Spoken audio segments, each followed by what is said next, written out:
This is a very special episode this week, and I'm excited to be here. We're going to do something that I've never ever done before. I'm actually going to go ahead and share the three number one wholesome TV shows that you and your loved ones or coworkers or stranger friends can go watch today. So that's one of my goals. I want to share top three most wholesome number one shows out on TV or out on streaming that you can go watch today. I'm going to go ahead and give you airport tips, okay? How do we avoid the long lines at airports? I'm going to share that. I have a helpful nugget that's going to help you find major success. So I want to start here. I want to absolutely start here. Now, I'm going to give you the three most wholesome TV shows that are out on TV today. I was talking about this with my wife last night and the night before, and she started to realize I kept trying to process with her because she had no new ideas and she acknowledged that. So this is where I landed, and some of this input was from her. She actually helped me find some of these shows, but these are the three number one most wholesome shows. I want to go ahead and I'm going to start with number three. We're going to work our way up. Desperate Housewives. Just kidding. That's not something I could put on this list in good faith today. Maybe tomorrow the standards change for the world. I don't know. But Desperate Housewives is not number three. I would have at least put it at number two if it could be on the list. Just kidding. Anyways, number three, Heartland. If you're not familiar, the Canadians, they seem that they like to talk about only a few things, according to TV.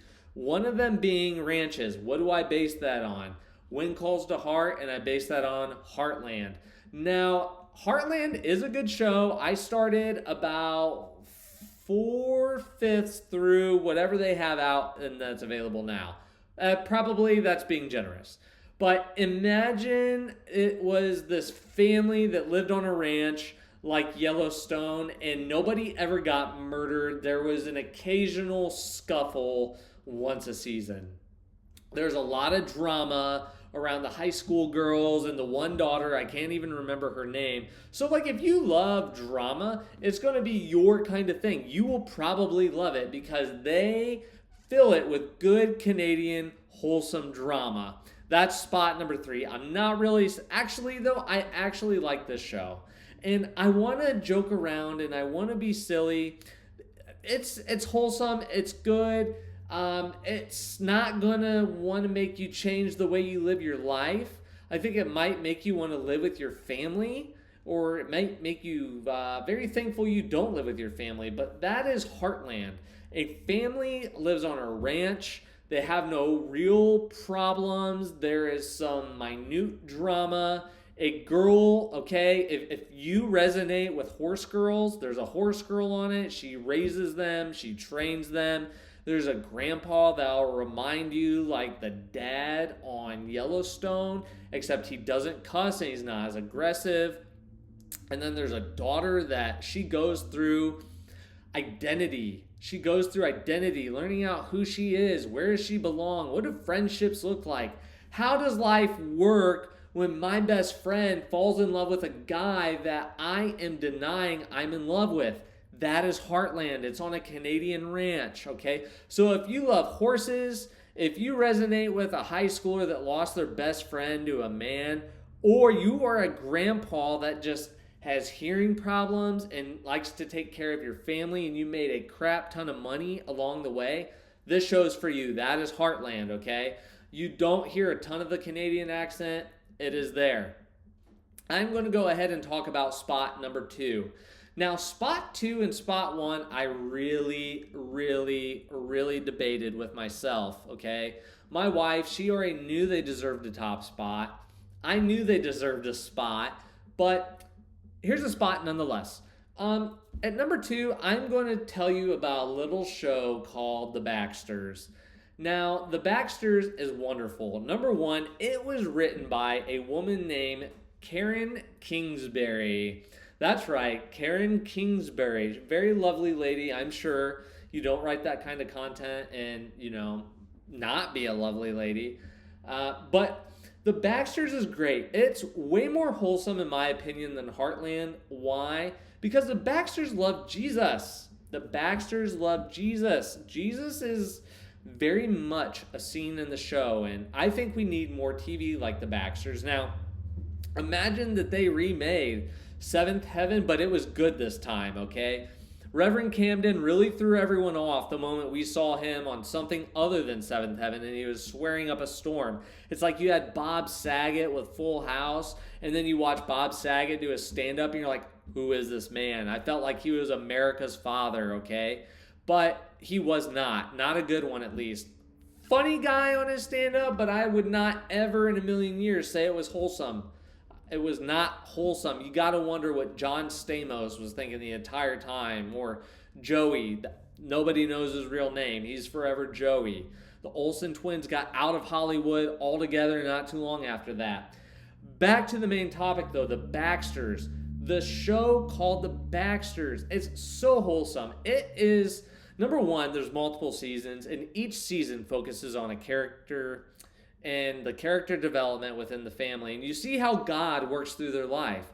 Now, as a believer and as someone that loves Jesus, I can appreciate TV shows like that. There's not a lot of them, but a lot of Christian TV is so terribly done. We're getting better content as time goes by. Think The Chosen, The House of David. There's probably some others. Those are the only two that I really know of.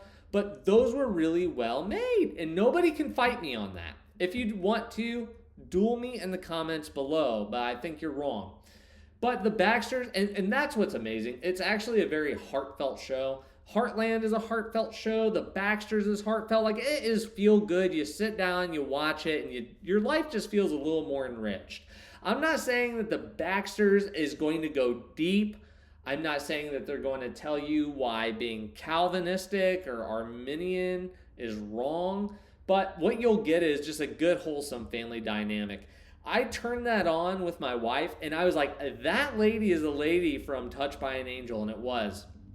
I actually think she's done a lot with Karen Kingsbury, maybe. I could be wrong, but it's a good show nonetheless. I absolutely love the Baxters. I love the family dynamic. I love that they love Jesus. And you actually watch what the characters go through, the turmoil that they face, and it just feels real. And you see how God works through that. And I get, you go, but it's just a show. But God has probably done that in your life or somebody else's life, you know. And that's why we end up with the Baxters at number 2. Now, number 1, many of you will not expect. Many of you will not expect what I'm going to put down for number 1. And this is a show called It's Not Like That. It's Not Like That. It is a very lovely show. Again, another family dynamic. I'm not going to give any spoilers, but it is about this pastor whose wife dies and was best friends with this woman that got divorced. And now they have a very close and supportive relationship, okay? It just takes you somewhere. In the family, there's an angsty teenager. There's an angsty middle schooler. And there's a little boy that just loves to bake, and he's very happy-go-lucky, and I love that. I resonate with it a little bit, okay? I like to bake. I'm a happy-go-lucky. I got picked on a lot in my life.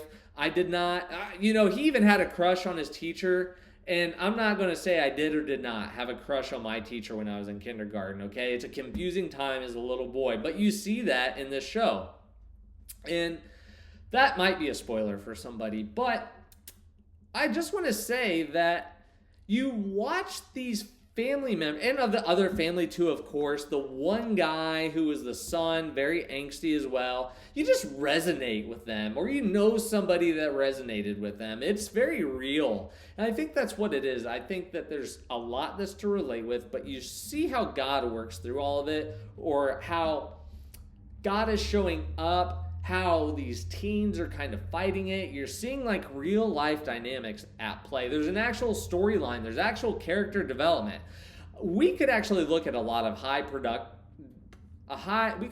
let me back up. We could look at a lot of high production films today, and we could actually see like character development doesn't really exist. Storyline doesn't really exist, but they found a way to make it happen. And that's why I love it.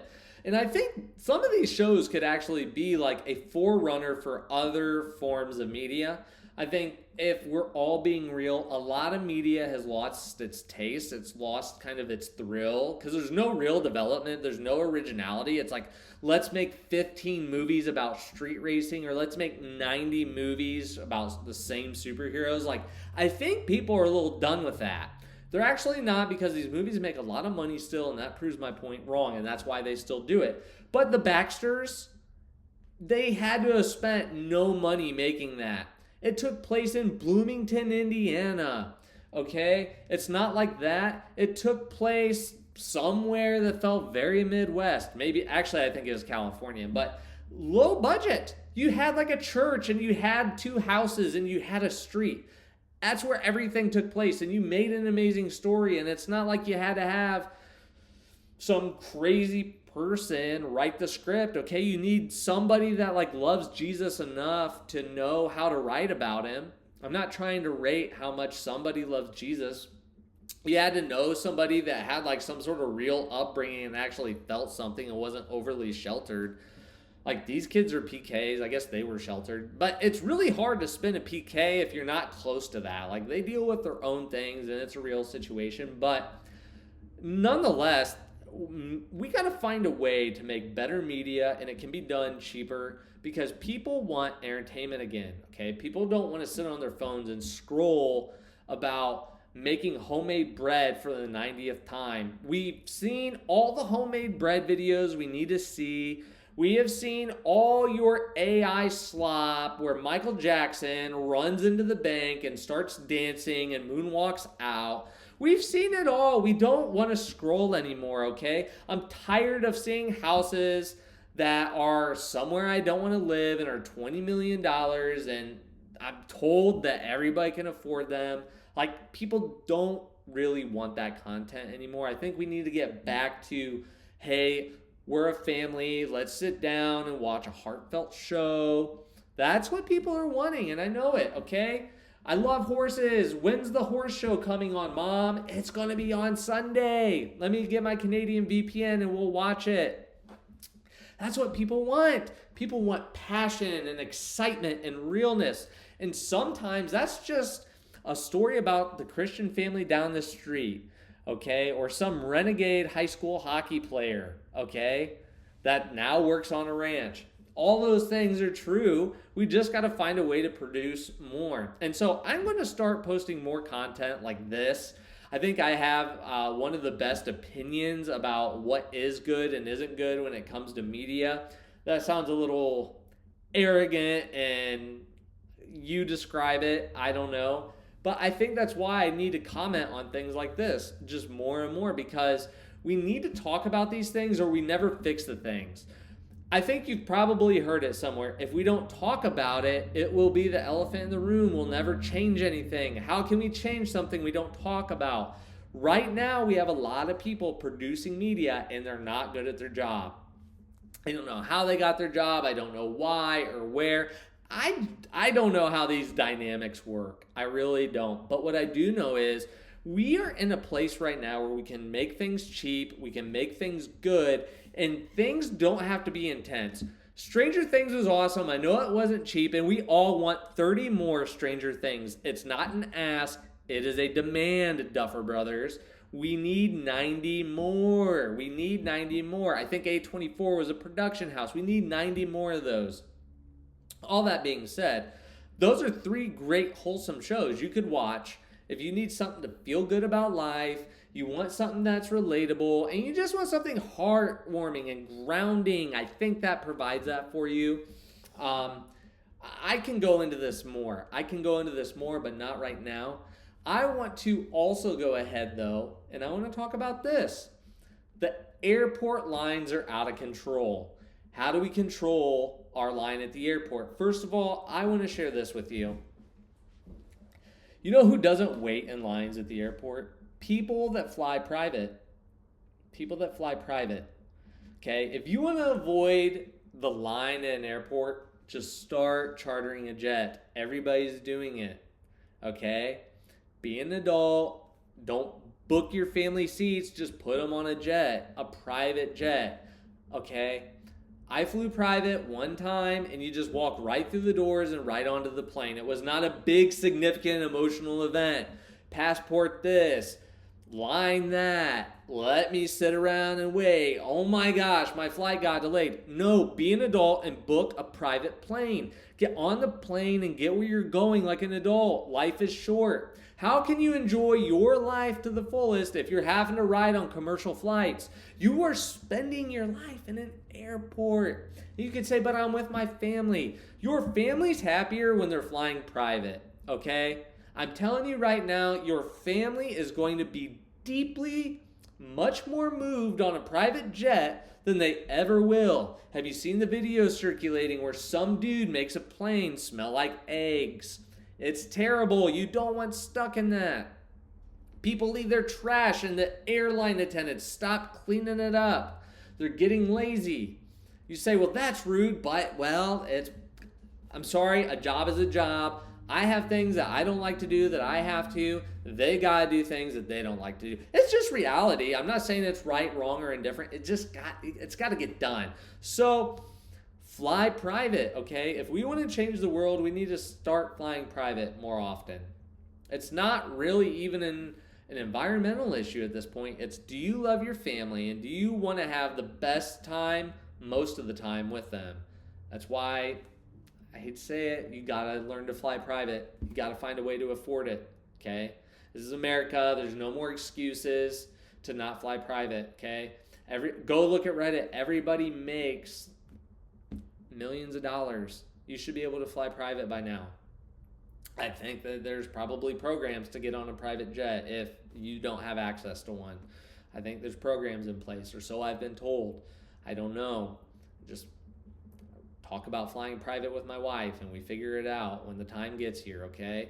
I've flown enough commercial flights to know that private's better, okay? I want to leave you with this. Top 3 favorite movies. Heartland, It's Not Like That. Excuse me. Heartland, the Baxters, and It's Not Like That. Watch those. Heartland's got like 90 seasons to it. So depending on how much horsing around you like, maybe you don't start there. I don't know. But I think we can make a lot of good... All these shows are great. They're heartwarming. The Baxters is a Christian show. I don't think I said it. It's Not Like That. I said he's a pastor. It's a Christian show. I love that. It's wholesome. It's real. Heartland, it's hard to believe it's not, but I don't think it really is. I think the grandpa has some morals at least, but the rest of them probably do as well. Anyways, I'm so happy to share all this with you. I'm trying to get you to just love your family better. And until next time, have a good one.